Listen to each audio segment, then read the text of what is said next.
ನಮಸ್ತೆ ಎಲ್ರಿಗೂ. ಇವತ್ತಿನ ಈ ಒಂದು ವಿಡಿಯೋ ತಮಗೇನಾದರೂ ಇಷ್ಟ ಆದರೆ ಗೊತ್ತಲ್ಲ, ಒಂದು ಲೈಕನ್ನು ಕೊಟ್ಟು ಹಾಗೆ ಸಬ್ಸ್ಕ್ರೈಬ್ ಮಾಡೋದನ್ನು ಮರಿಬೇಡಿ ಅಂತ ಹೇಳ್ತಾ ವಿಡಿಯೋನ ಶುರು ಮಾಡ್ತಾ ಇದ್ದೀನಿ. ಹಿಂದಿನಂತೆ ತಡ ಯಾತಕ್ಕೆ ಸ್ನೇಹಿತರೆ, ಬನ್ನಿ ಶುರು ಮಾಡೋಣ.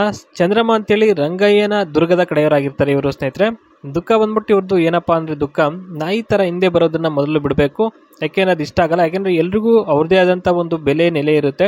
ಆ ಒಂದು ಕಾರಣಕ್ಕೋಸ್ಕರ ಈ ರೀತಿಯಾಗಿ ನಾಯಿ ಥರ ಹಿಂದೆ ಬರೋದನ್ನು ಮೊದಲು ಬಿಡಬೇಕು ಅನ್ನೋದು ಇವರ ಒಂದು ದುಃಖದ ಒಂದು ಮಾಹಿತಿ ಇರುತ್ತೆ. ಇನ್ನು ಆಸೆ ಬಂದ್ಬಿಟ್ಟು ಸಂಸ್ಕಾರ ಇರುವ ಮನೆತನದವರು ಆದರೆ ಓಕೆ ಅಂತ ಹೇಳಿದ್ದಾರೆ.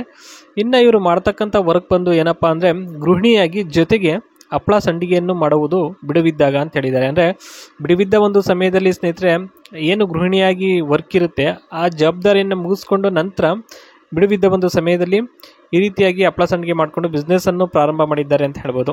ಇನ್ನು ಹಿಂದೆ ಬರಬಾರ್ದು ಅನ್ನೋದ್ರ ಬಗ್ಗೆಯಲ್ಲಿ ಸ್ಪಷ್ಟವಾದ ಮಾಹಿತಿ ಏನಪ್ಪ ಕೊಟ್ಟಿದ್ದಾರೆ ಅಂತ ನೋಡೋದಾದರೆ, ಎಲ್ಲಾದರೂ ಸರಿ ಕೆಲಸಕ್ಕೆ ಹೊರಗಡೆಯಲ್ಲಿ ಹೋದಾಗ ಹಿಂದೆ ಬರಬಾರ್ದು, ಇದು ಮೊದಲನೇದಾಗಿರುತ್ತೆ.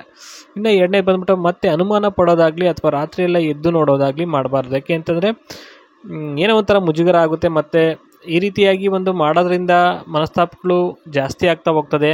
ಆ ಒಂದು ಕಾರಣಕ್ಕೋಸ್ಕರ ಅಂತ ಹೇಳಿದ್ದಾರೆ. ಹಪ್ಪಳ ಸಂಡಿಗೆಯನ್ನು ಮಾಡುವಾಗ ಅಥವಾ ಎಣ್ಣೆಯಲ್ಲಿ ಹಾಕುವಾಗ ಕರಿಯಬಾರದು, ಬಾರೆಯಲ್ಲಿ ಅಂತ ಹೇಳ್ಬಿಟ್ಟು.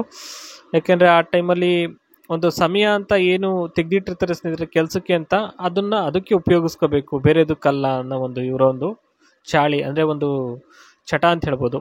ಒಂದು ಕೆಲಸದಲ್ಲಿ ಇರ್ತಕ್ಕಂಥ ಶ್ರದ್ಧೆ ಅಂತ ಹೇಳ್ಬೋದು. ಗುಣಗಳ ಬಗ್ಗೆ ಇಲ್ಲಿ ಹೇಳಿದ್ದಾರೆ, ಒಂದೊಂದಾಗಿ ನೋಡ್ತಾ ಹೋಗೋಣ. ಸದಾಕಾಲ ಸಾಂಸಾರಿಕ ಆಗಿ ಮನೆಯಲ್ಲಿ ಜವಾಬ್ದಾರಿ ತೆಗೆದುಕೊಂಡು ವಾಸ ಮಾಡಬೇಕು. ಏನಾದರೂ ಅಕ್ಕಿ ಬೇಳೆ ಕಡಿಮೆ ಬಿದ್ದರೆ ಹೋಗಿ ತಗೊಂಡು ಬರೋದಾಗಲಿ ಅದೆಲ್ಲ ಮಾಡಬೇಕು. ಯಾಕೆಂದರೆ ಒಂದು ಸಂಸಾರ ಅಂದರೆ ನಿಭಾಯಿಸೋದು ಅಂದರೆ ಒಬ್ಬರ ಕೈಯಿಂದ ಸಾಧ್ಯ ಆಗಲ್ಲ, ಎಲ್ಲರೂ ಮಾಡಬೇಕಾಗ್ತದೆ ಮನೆಯಲ್ಲಿರೋರು. ಹಾಗಾಗಿ ಎಲ್ಲರನ್ನೂ ಪ್ರೀತಿಸಬೇಕು, ಆದರೆ ಅತಿಯಾಗಿ ಇರಬಾರ್ದು. ಓಕೆನಾ, ಎಷ್ಟಕ್ಕೆ ಬೇಕೋ ಅಷ್ಟು. ಇಷ್ಟೆಲ್ಲ ಇದ್ದರೆ ತೂತ ಉಣ್ಣೋ ತನಕ ಕೊಡ್ತೀನಿ ಅಂತ ಹೇಳಿ ಹೇಳಿರ್ತಕ್ಕಂಥದ್ದು. ಇನ್ನು ನೆಕ್ಸ್ಟ್ ಬಂದು ಸ್ನೇಹಿತರೆ, ಇದೊಂದು ಲ್ಯಾಂಡ್ ಇದೆ. ಟೋಟಲ್ ಲ್ಯಾಂಡ್ ಬಂದು 1.5 ಎಕರೆ ಒಂದು ಲ್ಯಾಂಡ್ ಇದೆ. ಜೊತೆಗೆ ಹಟ್ ಹೌಸ್ ಅಂದರೆ ಗುಡಿಸಲು ಮನೆ, 2 ಬಾತ್ರೂಮು, 2 ರೂಮು, ಒಂದು ಓಪನ್ ವರಂಡಾನು ಸಹ ಇರ್ತಕ್ಕಂಥದ್ದು ಆಗಿ ಇಲ್ಲಿ ತಿಳಿಸಿದ್ದಾರೆ. ಇನ್ನು ಈ ಒಂದು ಲ್ಯಾಂಡ್ ಸ್ನೇಹಿತರೆ ಯಾವ್ಯಾವ ರೀತಿ ಇದೆ ಅಂತ ಇಲ್ಲಿ ಪ್ರಾಪರ್ಟಿ ಬಗ್ಗೆ ಇಲ್ಲಿ ಹೈಲೈಟ್ಸ್ ಹೇಳಿದ್ದಾರೆ, ನೋಡ್ಬೋದು ಇಲ್ಲಿ. 100% clear title property, traditional village hut, mudwall tiled roof, peaceful area with fertile soil, 80+ well-grown coconut trees, yielding stage, borewell and open well water available for all your fenced land with entrance gates, tar road access, electricity available ಅಂತ ಹೇಳಿದ್ದಾರೆ. ಅಂದರೆ tar road ಕೂಡ access ಇರುತ್ತೆ ಸ್ನೇಹಿತರೆ. Okay, ಎಲೆಕ್ಟ್ರಿಸಿಟಿನೂ ಕೂಡ ಕರೆಂಟಿನ ವ್ಯವಸ್ಥೆನೂ ತುಂಬ ಚೆನ್ನಾಗಿದೆ ಈ ಒಂದು ಇದರಲ್ಲಿ. ಆದರೆ ಯಾವ ಒಂದು ಉದ್ದೇಶಕ್ಕೆ ಸೇಲ್ ಮಾಡ್ತಾ ಇದ್ದಾರೆ ಅಂತ ಗೊತ್ತಿಲ್ಲ, ಬಟ್ ಸೇಲ್ಗಂತೂ ಇದೆ.